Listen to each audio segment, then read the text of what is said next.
Venite Espíritus, vinde Espírito. Esta é a grande invocação que os cristãos desde Pentecostes realizam. Chamar, clamar pelo Espírito Santo em nossas vidas e sobre o mundo. Assim, quem vai receber o sacramento da crisma deve ter no coração esse desejo de dizer sempre: vinde, Espírito de Deus. Vinde, Espírito Santo. Vinde habitar o meu coração, o coração da minha família, da igreja, o coração deste mundo tão opaco, tão cinzento, tão desafiador.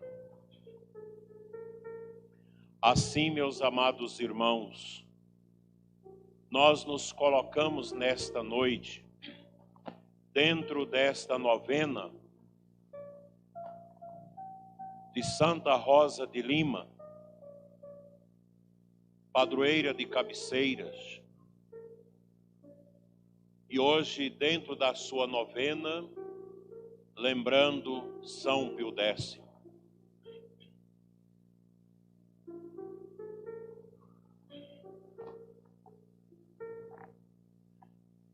Nosso Senhor Jesus Cristo nos coroa o coração nesta noite com este evangelho extraordinário.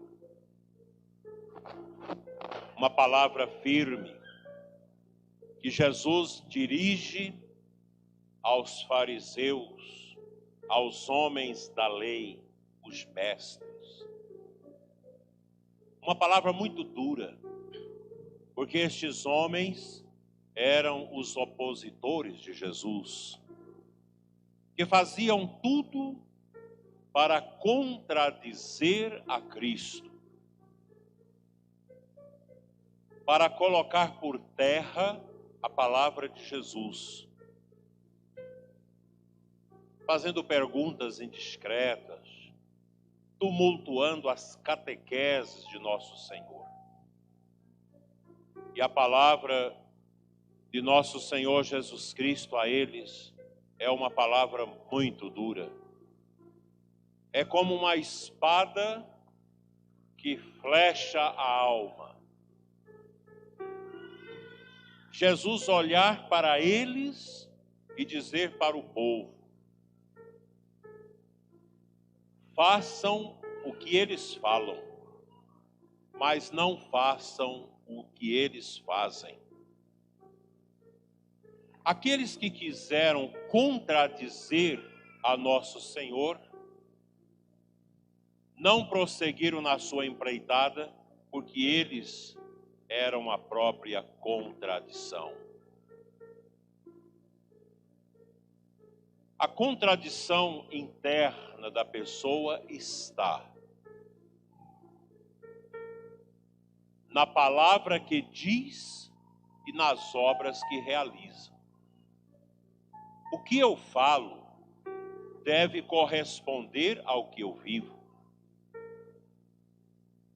Quantas vezes escutamos dos filhos: ah, meu pai fala bonito, prega no encontro de casais, na pastoral do batismo, mas ele não vive nada daquilo que prega.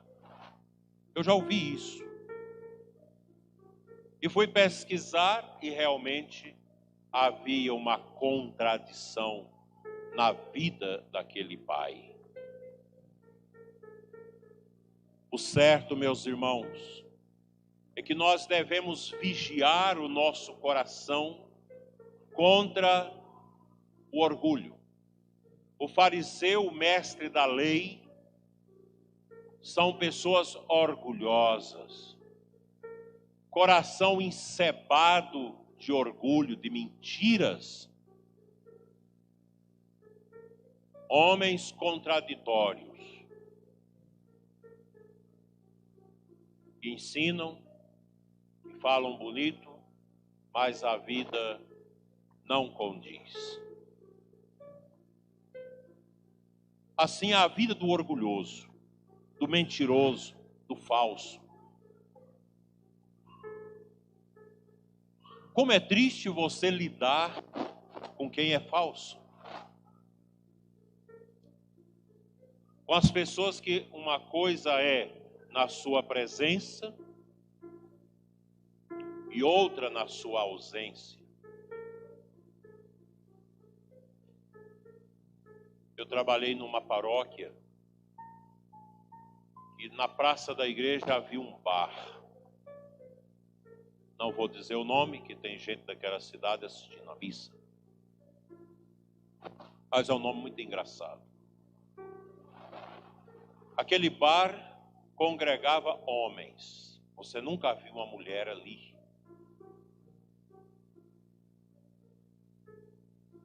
E aqueles homens bebiam e falavam da vida de duas pessoas, de Deus e de todo mundo. Quantas vezes eu passava à frente daquele bar, quando eu ia aproximando eu sentia um certo silêncio. Os copos ficavam em cima da mesa. E quando eu passava eu sentia as risadas e os deboches. O que eu passei a fazer? Entrava no bar e dizia: todos baixem os copos, fechem as bocas e abram os ouvidos. E eu falava de Deus para aqueles homens. E falava para eles da importância da família.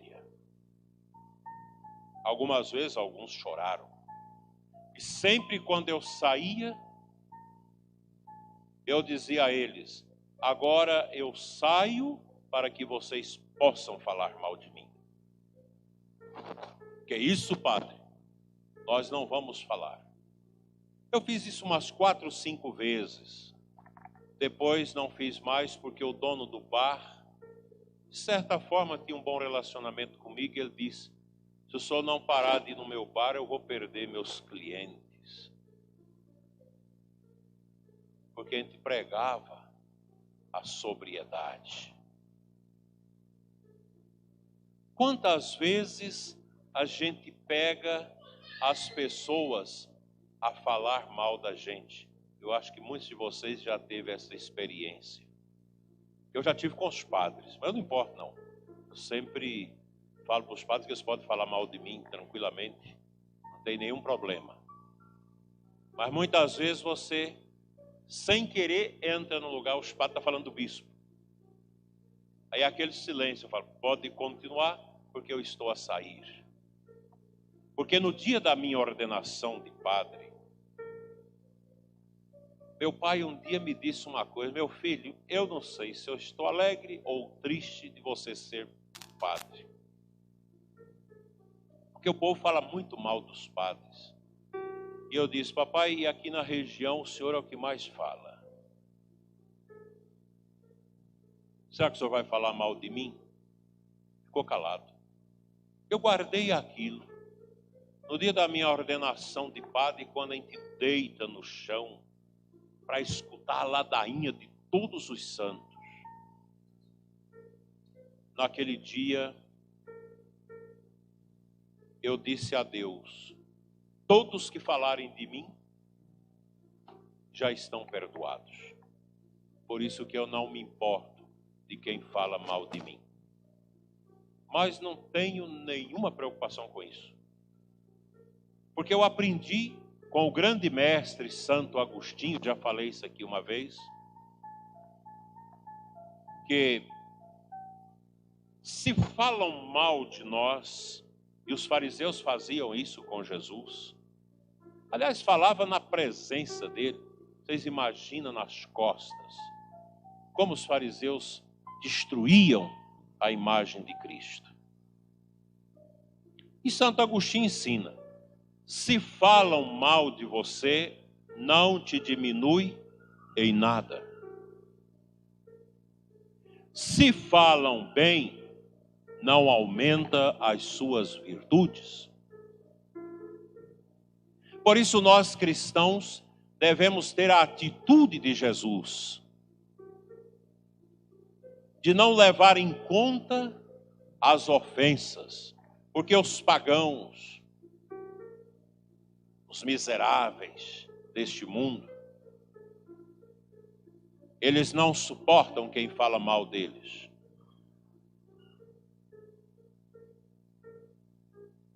Como agora no Brasil, se alguém fala mal de certas autoridades, vai preso, sem processo, sem nenhuma inquérito. A gente precisa aprender isso. E quem tem autoridade, quem exerce autoridade, tem que saber que é assim. Mas os cristãos devem aprender a não ser como os fariseus, homens da língua solta, medonhos, a falar da vida dos outros, a criticar o outro, a desmerecer o outro. Triste realidade. Geralmente quem fala mal da vida dos outros é orgulhoso. É aquela pessoa que vai atrás das fofocas para tirar as coisas à prova. É aquela pessoa que arma barracos porque alguém falou mal dela. Mas ela vive a falar. A boca descosturada. Vomita fogo. Fala de duas pessoas, de Deus e de todo mundo. Mas não aceita que as pessoas falam dela. É o orgulho. O que está atrás de todas essas misérias humanas chama-se orgulho, pecado dos anjos. É o pecado de Lucifer. O orgulho. O orgulho leva a pessoa a se exaltar. Que tristeza. Ninguém deve se exaltar, porque vai ser rebaixado. Eu lembro uma vez, numa cidade pequena, havia um homem bruto, que entrava a cavalo dentro dos bares, que obrigava as pessoas a beber pinga com ele. Sobretudo se tivesse uma pessoa que não era pinguça. Era um homem criminoso, que já havia matado muitas pessoas, era amigo das autoridades, ninguém punha a mão nele. Um homem poderoso, que andava armado, que humilhava as pessoas. E meu avô uma vez disse: meu filho, era menino, 7, 8 anos. Porque a gente viu uma cena muito triste dele, batendo numa pessoa com chicote, uma pessoa humilde. E eu fui falar para o meu avô, que dava catequese para a gente. E meu avô disse: olha, meu filho, você é novo, você vai ficar sabendo como será o fim dele.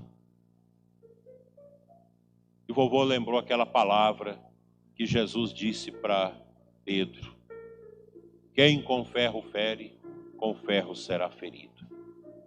Mudou para a região um homem muito simples, muito pobre, foi morar num ranchinho e trabalhar na roça para as pessoas a troco de 1 litro de banha, a troco de um pouco de arroz, de feijão, pobrezinho, com a sua mulher, com suas pobres crianças. Minha mãe ajudava essa família. E era um homem direito, devoto de Nossa Senhora. Ia à igreja, às vezes descalço. Naquele tempo o povo andava descalço. E ele foi ao bar, que era uma venda, para comprar as coisas pobres para sua casa. E lá estava o homem famoso, que o obrigou a beber 2 doses de pinga. Eu não bebo, mas comigo você bebe. Ou você bebe, ou você morre. E ele bebeu e saiu. Ficou tão angustiado, o diabo tentou tanto aquele homem. Ele foi em casa, ele tinha um punhalzinho deste tamaninho. Aquele punhal antigo, fininho, língua de meleta, de tamanduá. E ele se sentiu tão desonrado, ele veio, e o homem chique estava lá, emborcado no balcão, bebendo, e se gloriando, e com 38 na cintura. Ele veio, enfiou o punhal bem nesse lugar do pescoço. E ali mesmo o homem rico e bruto morreu. E eu lembrei do meu avô. Quem se exalta será humilhado.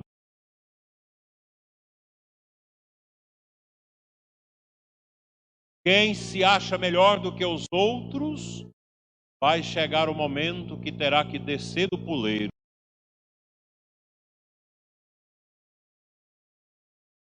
Agora, quem se humilha, será exaltado. Aquele homem pobre, tão sofrido, ele não deu conta de ter humildade. Praticou aquele crime e depois sofreu na cadeia. Como morrem os cristãos no Afeganistão?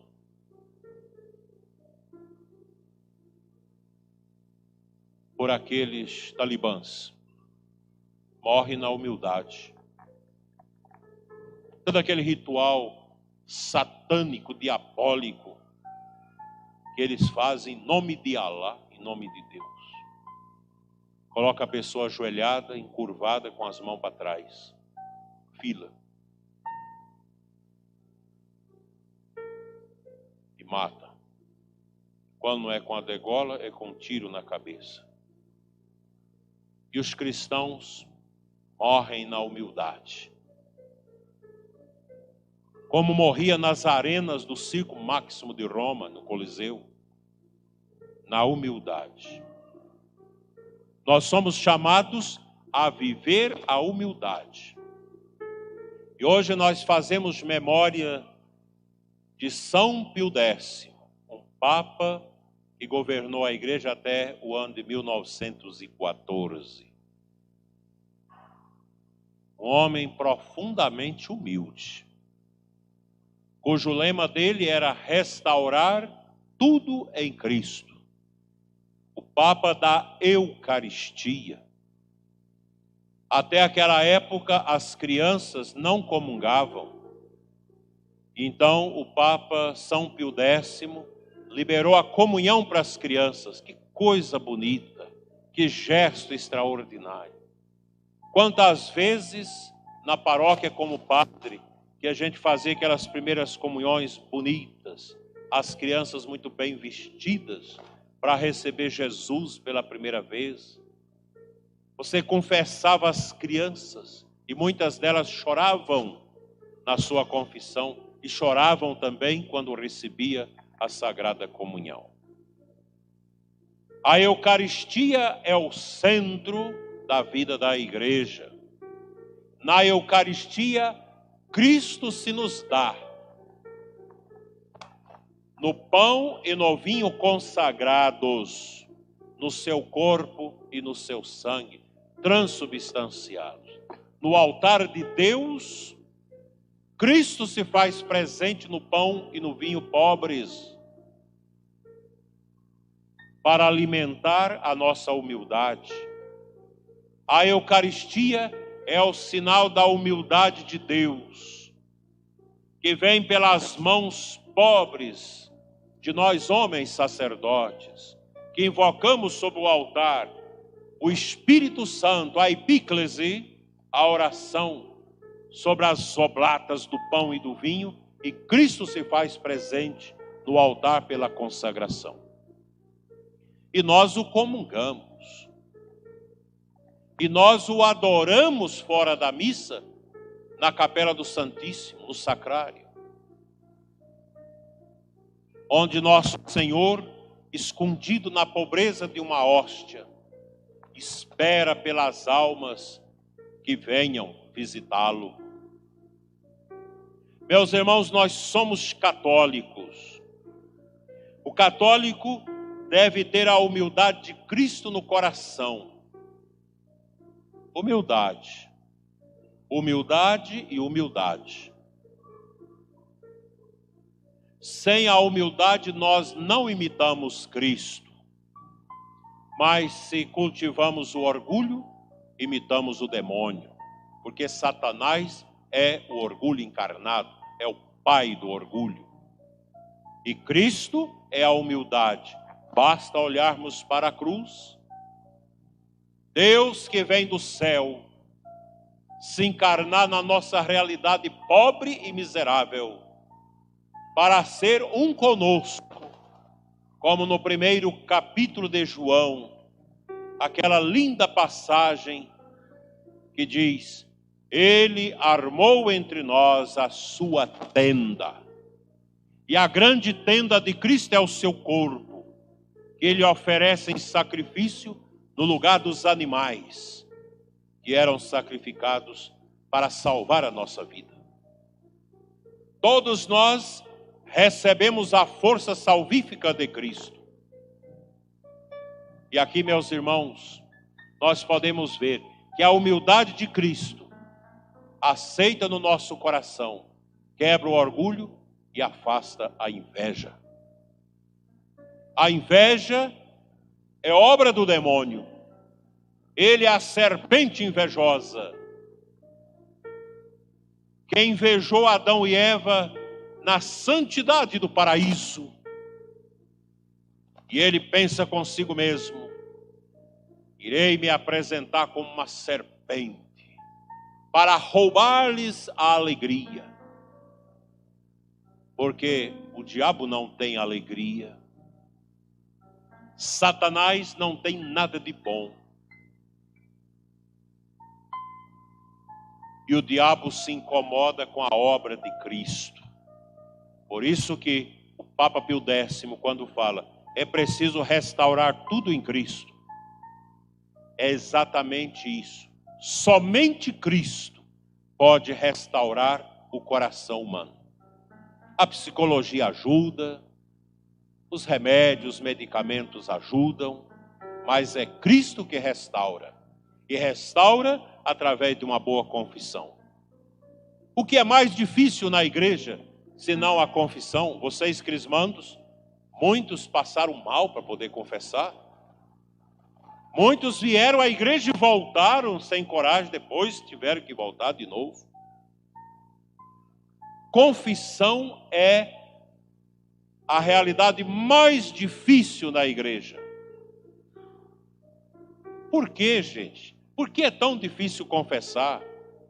Por que é tão difícil você chegar a um sacerdote, seja ele novo, velho, doente, preto ou branco, e dizer: padre, me dá a sua bênção, porque eu pequei. Tem tanto tempo que eu não me confesso, e os meus pecados são estes. Por que, meus irmãos, que nós temos essa dificuldade de confessar? Por que essa peleja nossa para termos coragem de ir ao confessionário? É simples. Porque nós nascemos no orgulho. Nós nascemos com a marca do pecado original de Adão e Eva. O batismo perdoou o nosso pecado original. Mas o batismo não tirou de nós a concupiscência, a inclinação para aquilo que não é de Deus. Então nós somos orgulhosos. Porque confessar é você acusar você. Você é seu promotor de justiça. Você te acusa diante de Deus. E o sacerdote é o juiz, é o médico. que julga e que dá o remédio, que é a absolvição. Você quer ser santo? Quer entrar no céu? Confesse os seus pecados. Muitos de vocês aqui não se confessam há muitos e muitos anos.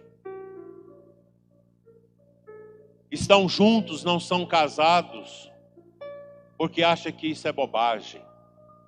Não vêm à missa todos os domingos, porque acham que isso é bobagem. Cuidado, porque lá no fim, naquela hora em que sua alma que Deus criou dentro da sua mãe for deixar o corpo, você vai ter o seu julgamento particular. Saiu do corpo, a alma para diante do mistério de Deus para o seu julgamento pessoal. A alma vai sentir o silêncio doloroso de Deus e a vergonha de poder olhar diante de Deus. Eu não fui à missa todos os domingos como católico. Eu não me confessava. Eu não quis casar na igreja. Eu coloquei um DIU dentro do meu útero, abortando todo mês. Eu tomei anticoncepcionais. Eu fiz laqueadura. Eu fiz vasectomia. Eu impedi o nascimento dos meus filhos. Eu vivi o pecado. Vivi o pecado como se fosse uma norma de bondade na minha vida. É o orgulho.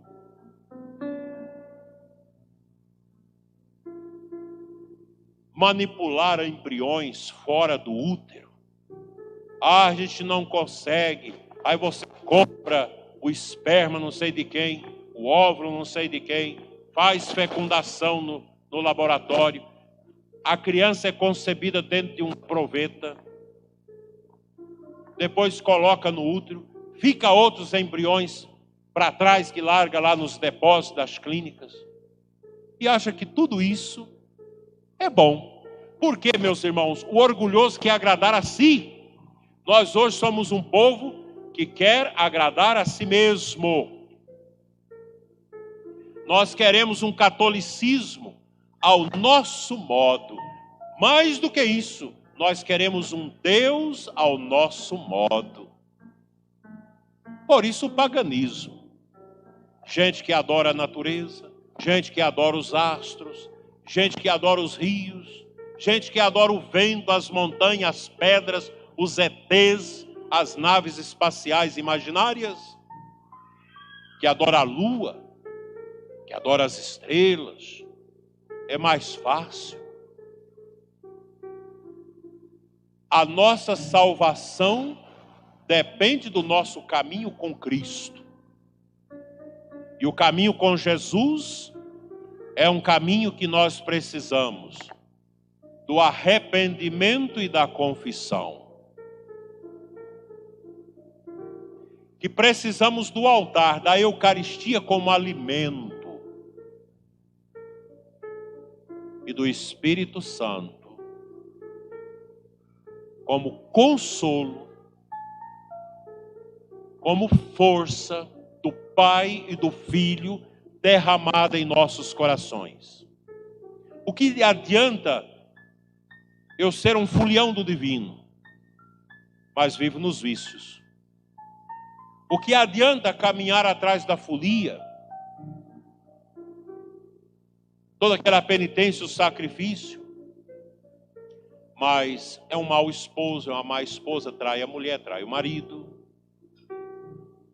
vive nas drogas, vive no adultério, vive no pecado da pornografia. Que adianta? O Espírito Santo só pode descer aos nossos corações se a gente aceita fazer uma limpeza, uma faxina interior, uma faxina espiritual, para que Deus, habitando em mim, me faça uma pessoa humilde, corajosa e de fé. A crisma, meus filhos, é o sacramento da maioridade, da maturidade do católico. Hoje vocês receberão a confirmação da graça do batismo, para viver segundo o Espírito de Deus e não segundo o espírito das trevas, o espírito do mal, da injustiça. Onda de corrupção como o nosso que nós estamos vendo. Que tristeza essas nossas autoridades corruptas, que roubam do povo. Que tristeza, eu já nem vejo mais televisão. Que tristeza, de norte a sul, de leste a oeste, nesse Brasil, o dinheiro é enviado para o combate à pandemia sendo roubado. Cadê a CPI, o circo de Brasília, para pesquisar os que roubaram? Não dá para fazer. Porque é difícil o sujo ir atrás do mal lavado. Isso não é do Espírito. O cristão é chamado a ser honesto. O que é meu, o que é do outro. Honestidade que vocês precisam ensinar para os seus filhos. Honestidade no matrimônio, o esposo fiel, a esposa fiel. Família fiel. Família de Deus. Família que aos domingos não deixa de ir à missa. Que não deixe de rezar seu terço em casa. É isso, meus filhos, vocês que hoje recebem a crisma, que eu exorto vocês a viver. Não fuja do altar. Não deixe o altar para ir ao mundo do pecado. Ao altar dos motéis, que é o altar podre do adultério. Às mesas das drogas. Ao altar do ateísmo, daqueles que nas escolas, na universidade, tiram a fé dos crentes. Nós queremos ser o resto de Deus, mas um resto fiel. Um resto que ama, um resto que tem o coração banhado pelo poder da palavra, que tem a alma santificada pelo poder dos sacramentos, sobre a maneira da Eucaristia. E corações abrasados pelo fogo do Espírito Santo, para que nós possamos amar o próximo, como Deus nos ensina. Amando os idosos, os doentes, cuidando, zelando da nossa família. Nunca, meus irmãos, viremos as costas a nosso Senhor.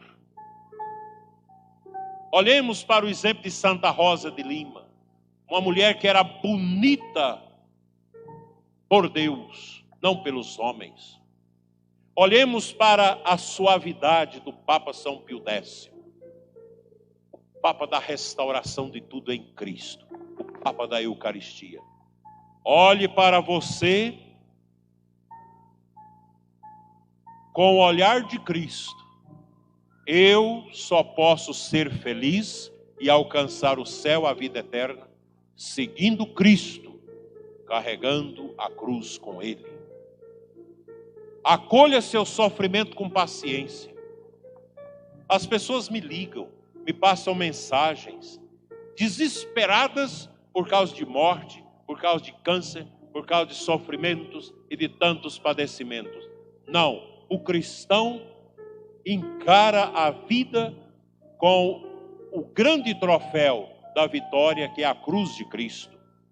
Fora de Jesus, nós não temos solução e sentido para a nossa vida. Nós devemos ser católicos fiéis, honestos, firmes, e devemos pensar na morte todo dia. E naquela palavra tremenda do Gênesis que nós lemos na missa de cinzas, e que os padres às vezes falam na hora que coloca a cinza na cabeça. Lembra-te que tu és pó, e ao pó hás de voltar. Nós só podemos valer alguma coisa neste mundo se estivermos com Deus. O resto é vaidade e orgulho. E o cristão caminha na humildade, na paciência e na santidade. Que a Virgem Santíssima, a Imaculada Conceição, excelsa padroeira da nossa diocese, com Santa Rita de Cássia, Santa Rosa de Lima, padroeira desta paróquia, interceda pela nossa santidade e pela nossa boa morte. Amém.